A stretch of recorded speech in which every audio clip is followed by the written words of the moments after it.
I see so many people coming in with the same problems that I had. They don't know where to look for the right kind of deals or what they're actually looking for that's going to make money. You're not selling to end buyers or retail customers. You're selling to other people that are in the industry that want to make money. And if you've only got $10,000, $20,000 in a spread, your deals aren't going to sell.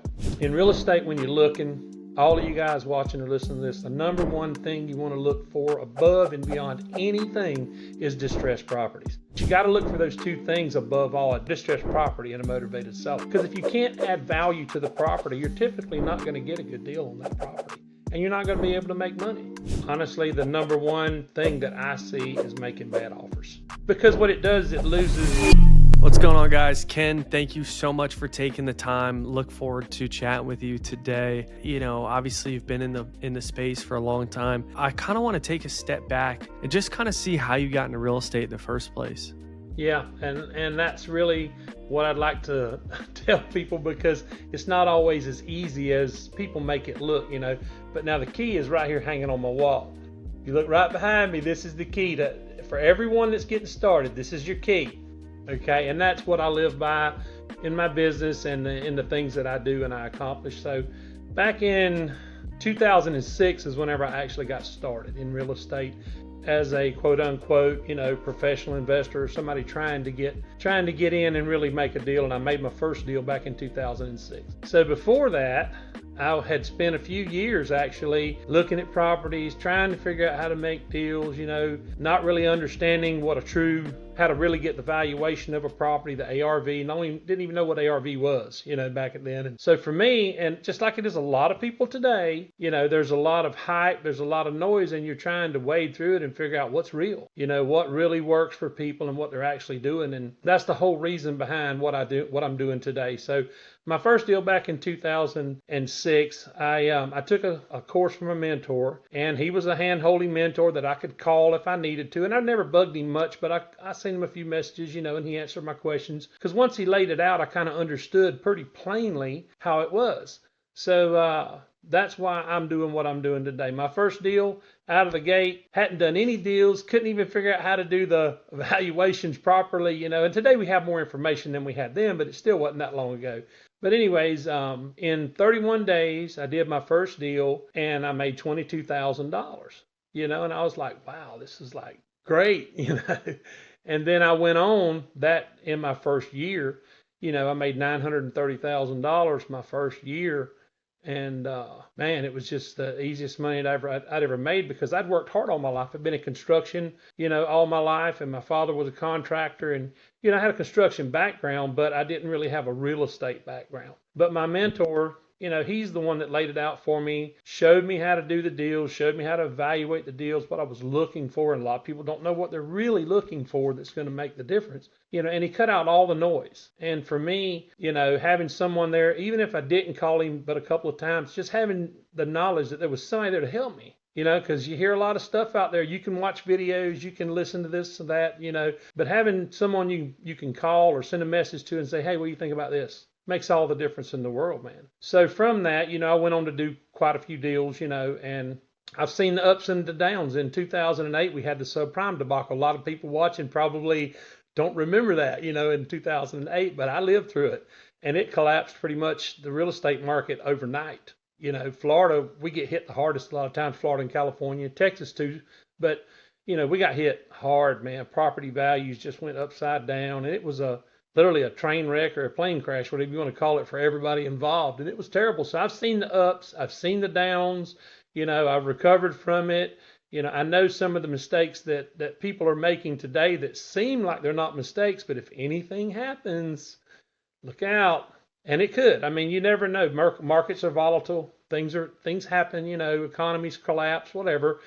We have recessions and things. So, I've kind of built my program based upon being more careful than others. When it comes to the beginner, you know, coming into the space, what would you say? Like, I know a lot of people come in and try and start flipping right away, unless you're coming from a, you know, general contractor or, you know, some sort of handyman, you know, beforehand. Would you recommend going into flipping, or would you recommend going into wholesaling first? Well, for the average person, honestly, wholesaling is the best way to start because you start to learn how the mechanics of the deal works. You really begin to understand the paperwork, the process. You know, I try to get people to that first closing. After they've done 3 or 4 closings, they understand how it works, the mechanics of it, what's going on, and they get a little money built up. That helps because in real estate, hey, no matter what, it does require money.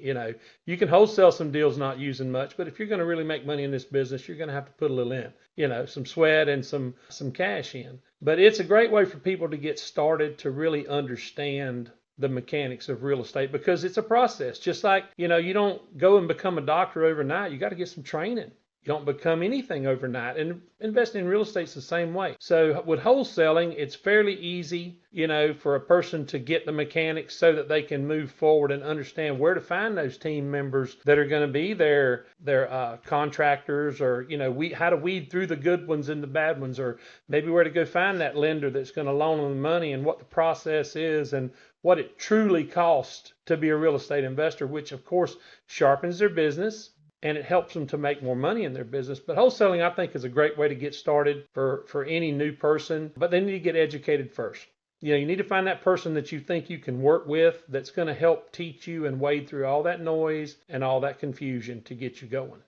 Want to get motivated sellers that nobody knows about? Introducing 10X TV. If you want to create credibility in your market, find deals that nobody else knows about, and crush your competition, you need to check into TV commercials. It is the new buzz in the real estate investing industry since we introduced it several years ago. I've been using TV commercials myself for the last 12 years and it's absolutely crushed it. So if you want to learn how to get on TV and to do something that little to no people are doing right now, go to claimmymarket.com. Again, that's claimmymarket.com. We usually only work with 2 investors per market, so if you're interested, reach out to us and book a call to see if you can claim your market before anybody else does.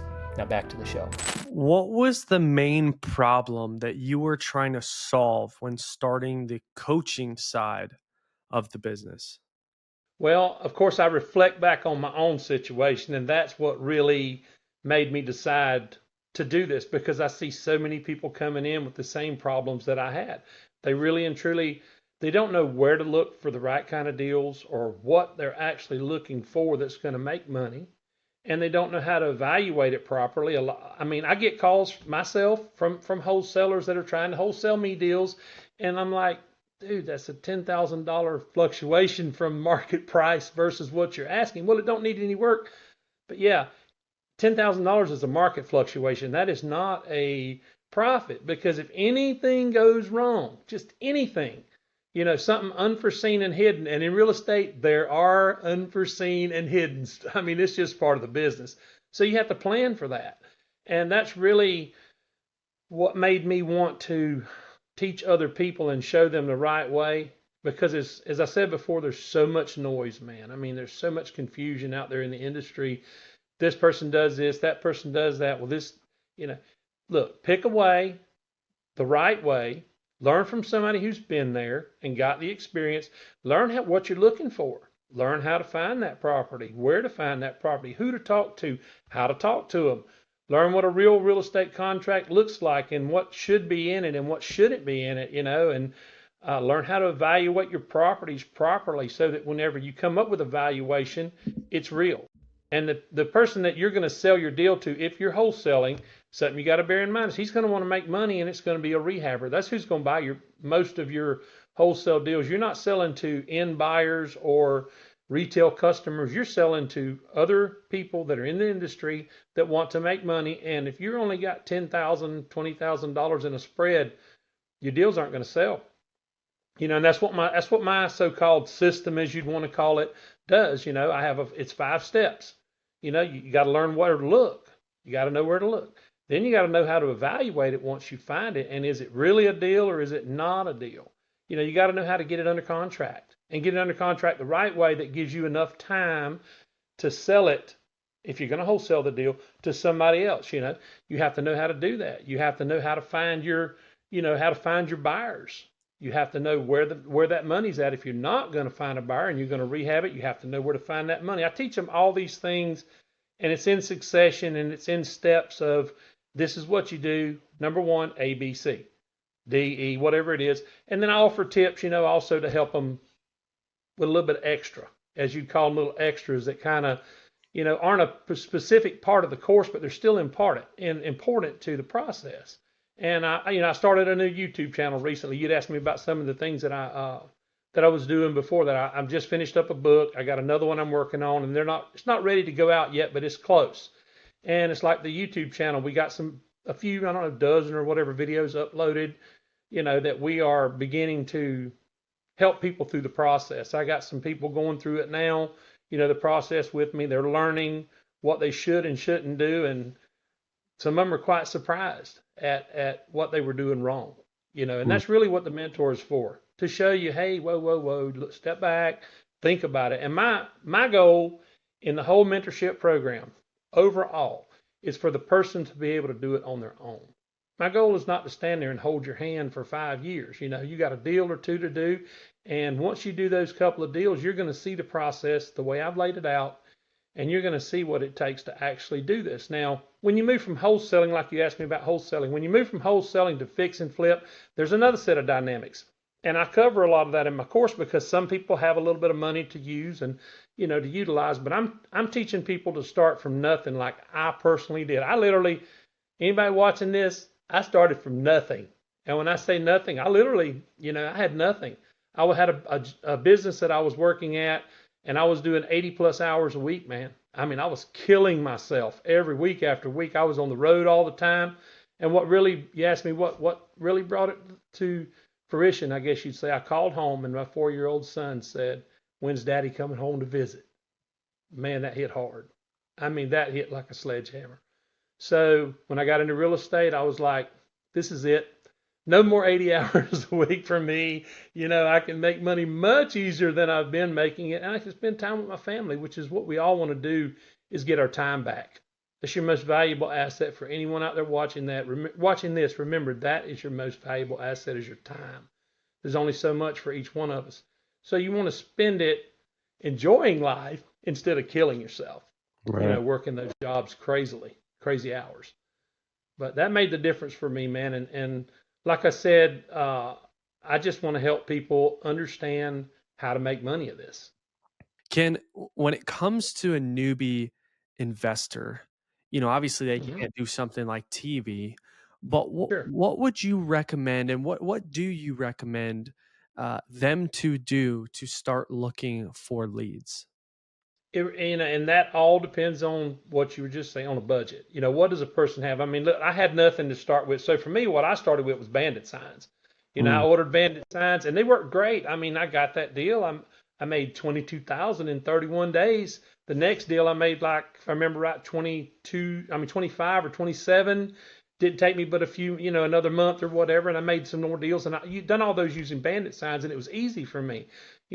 Somebody that really doesn't have a budget, anybody can drive for dollars. I mean, there's people that crack on it and say, "Oh, driving for dollars." Well, honestly, they may have the budget to do pay-per-click. You may not. You may not be able to run TV ads or Facebook ads or, anything else. But just like in my course, I lay out things just like that, how to get started for nothing. Because a lot of people, just like me, they're struggling. I mean, this economy today, there's a lot of people struggling.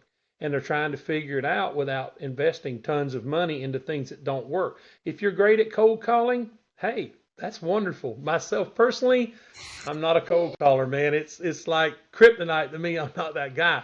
I would rather have people call me, because when your sellers call you instead of you calling them, because today everybody's bombarded with calls, when they call you, their mindset is different. And you actually have the opportunity to speak to someone that's open-minded versus you calling them and they're being like, "Buzz off, man," and slam the phone down or say something ugly to you. I mean, I've had doors slammed in my face. I've door knocked. I've done a lot of things, foreclosures. I focused on foreclosures when I first started. And here in Florida, it's every day. They list foreclosures every day. I know in Texas, I'm not sure if they do it every day, but they do it a lot. The guy that actually taught me or mentored me was from Texas, believe it or not. That's where he was from. So, and he was big into foreclosures, and that's what I really cut my teeth on, was on foreclosures. And it's a wonderful way, but it will require you to get some doors slammed in your face and some rejections, because those people are under a lot of stress, man. I mean, they're facing life changes, possible deaths in the family, or multiple things.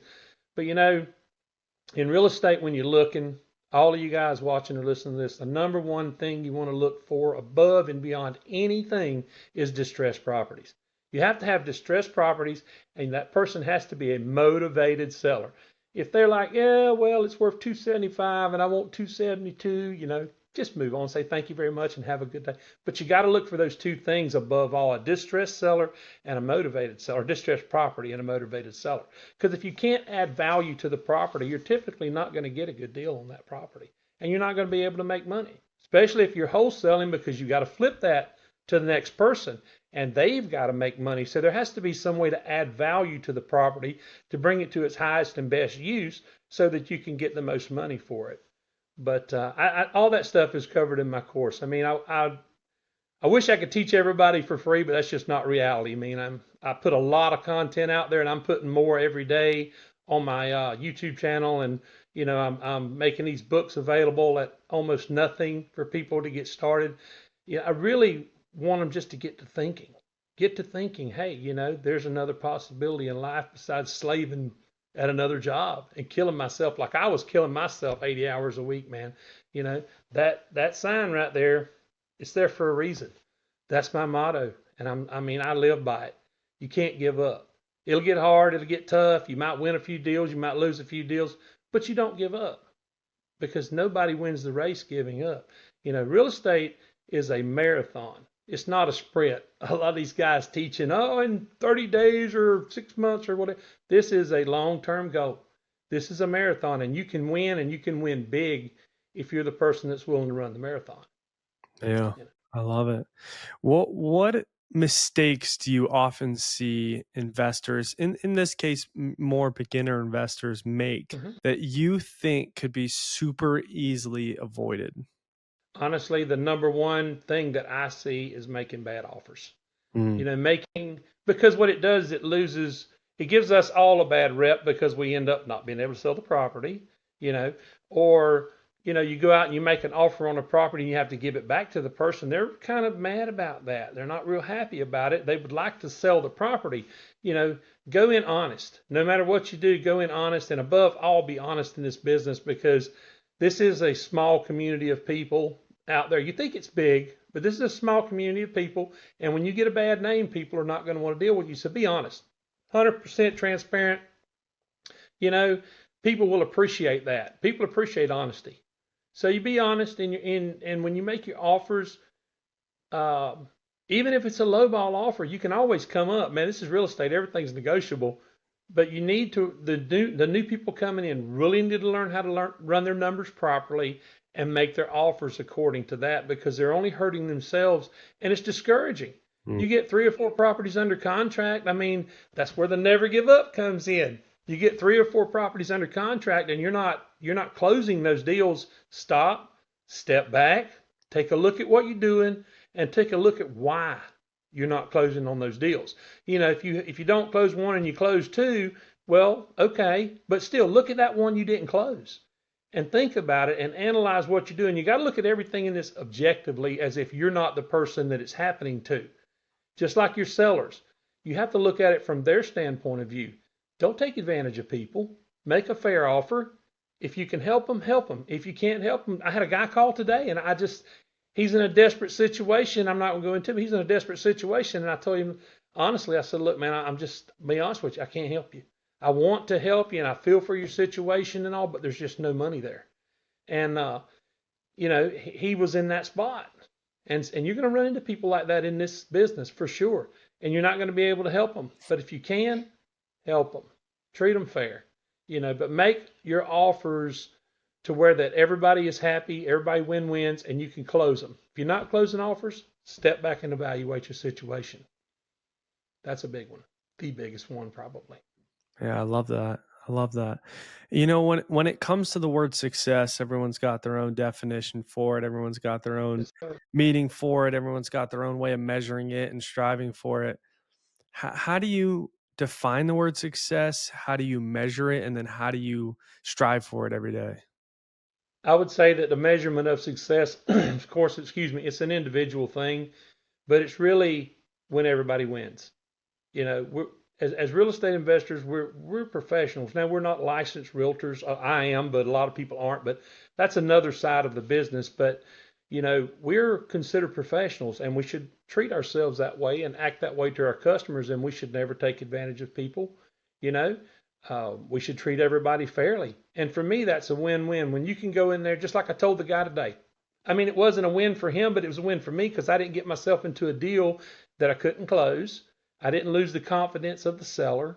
It was a win for him because now he can move on and try to do something else. So, you say win-win. Yeah, that's really what it's got to be. If people are losing on one side of the transaction or not, it's not good. I mean, it's just not good. So for me, that means a lot in success, that everybody wins. I mean, yes, you're here to make money. That is your business. You're not in business to lose money, or give deals away. But you just got to deal fairly with people. Be honest up front. I mean, it's a win when you're honest. If you're honest with people, even if you can't help them, just tell them the truth, straight up. And if you're going to wholesale it, you don't have to hide behind this or hide. Just say, hey, look, this is what I got. I got a bank of investors, that I use to buy deals with, and I'm wholesaling it. And, I got about a bunch of eyes that can look at your house and get it closed immediately. And that's what I'm here for. Or, some form of that. You don't have to say that exactly, but I'm just talking to you guys as professionals. But that's what you want to do. You want to be honest. That's a win for everybody, and you want to do your deals fairly with every person you're dealing with. That makes you successful. No matter how much money you make, this all has to be about more than money. Because one day you can buy cars, you can buy houses, you can buy anything you want, but that's going to run out. The money is not the main thing. Your time is the main thing. Getting your life back, getting your time back, man, that's a win-win. When you can make money and get your time back, Lord, what more could you ask for, I mean, that's fantastic for somebody. I love it. Which is what I'm trying to help them with, honestly. Yeah, I love asking this question to people. And in your case, it'll really, I think, dig deep on the point. Talking about newbies and people getting into the space. Let me ask you a question. Let's say your current business completely goes away. All transactions, all relationships, everything. You're basically dropped into a different market. Sure. You can keep all the knowledge you've learned over the years, but when it comes to the business itself, it's completely gone. What would you focus on first to rebuild? Like what would be the main focus? Well, let's just say, okay, I would begin with wholesaling because if I didn't have any money, excuse me, it was a brand new market, I didn't know anything, I would focus on wholesaling. But with that being said, you got to focus on finding your buyers. You need to find those buyers first. I mean, you don't have to have a property ready to sell today to find your buyers. You can put out, a simple Facebook ad on some groups that says, hey, and most everybody's got social media today. I mean, Facebook is your demographic for the people in the age groups that will have homes with equity in them or deferred maintenance or whatever. So that's a little tip for you guys. Instagram is not so much, TikTok is not so much for the age group, but Facebook is. So most everybody has social media today. Easy to join groups, free, don't cost you nothing to join a group. Join that group, throw an ad up there, join 10 of them. Put 10 of them there that says, hey, I have the best deals. I'm looking for cash buyers, and stop. Don't say nothing else. Now, when they contact you, immediately keep their information and say, look, I don't have anything today, but I'm actively searching. You don't have to have a deal today to find your buyers. So don't think that you have to start later. No, you start first finding your buyers. And as you're doing that, on the flip side, if I didn't have any money, I'd kind of be looking in the areas and driving around thinking, this is a crappy area. I don't want to invest in this one. And I drive to a better neighborhood. Remember, your best houses that will always sell the fastest and usually have the best deals are going to be in those bread and butter areas where working class people, 3-bedroom, 2-bath is America's home. 1,100 to 1,800, 2,000 square foot, that's America's home. And people will buy those quicker because they're affordable. Your average person can afford those. You don't want to be in a war zone because a lot of war zones are rentals. It's not, if you're starting new, we're dropped out of the sky and we don't have any information. You're looking for an area. You don't want to go to the high end.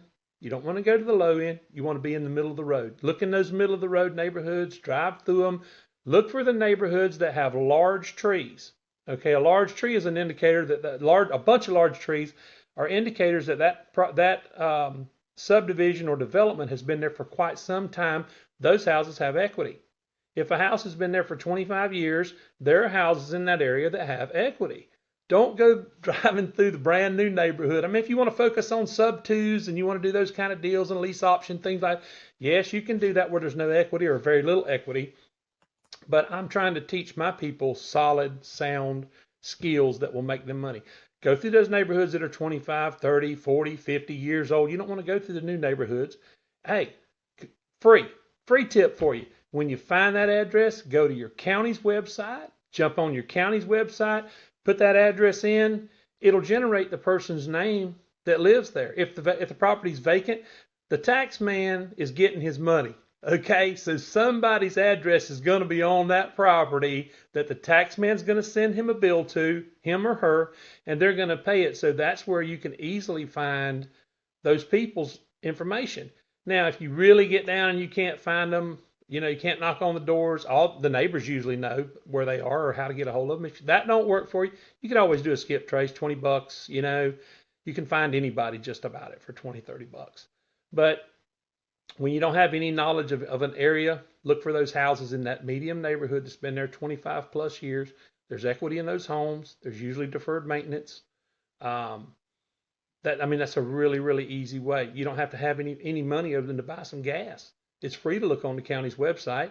You can do your Facebook groups and find your buyers. These are just some tips that are really easy for people to do that don't cost them nothing. You don't have to buy a list. You don't have to do any advertising. It might take you a little longer, but remember, this is a marathon.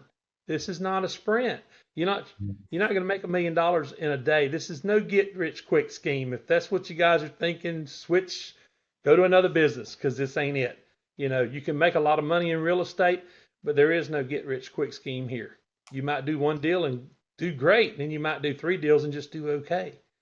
It's the marathon. It takes time. Yeah, agreed. Well, first off, Ken, thank you so much. You've been spewing information. It's been great. If someone's interested in getting coached by you or learning more about your program, or just wants to reach out to you in general, where can they reach out to you? Where can they reach you? If someone wants to get a hold of you, where can they find you? Sure, I got multiple avenues, of course, like everybody does, And there again, you don't have to buy my coaching program to ask me a question. I'm here helping you for free right now. You look on my YouTube channel, I'm helping you for free. You go to my Facebook group, I'm helping you for free. I love to help people. That's the goal behind what we should be doing in life, is helping others. Your goal is to bring people up, to not knock them down. When you get up on the top of the ladder, reach down there and pull somebody up with you. Don't step on their head to get yourself to the next step. My Facebook group is also Never Give Up, just like that sign right there. You'll see that sign on my Facebook group page, okay? But you can get me easily. Very easy to find. Very responsive to your questions to give you answers. Awesome. Ken, thank you so much for coming on. It's been a pleasure. I appreciate you taking the time. Everyone, thanks for watching, and we'll see you next time. Been great, man. Thanks. All righty.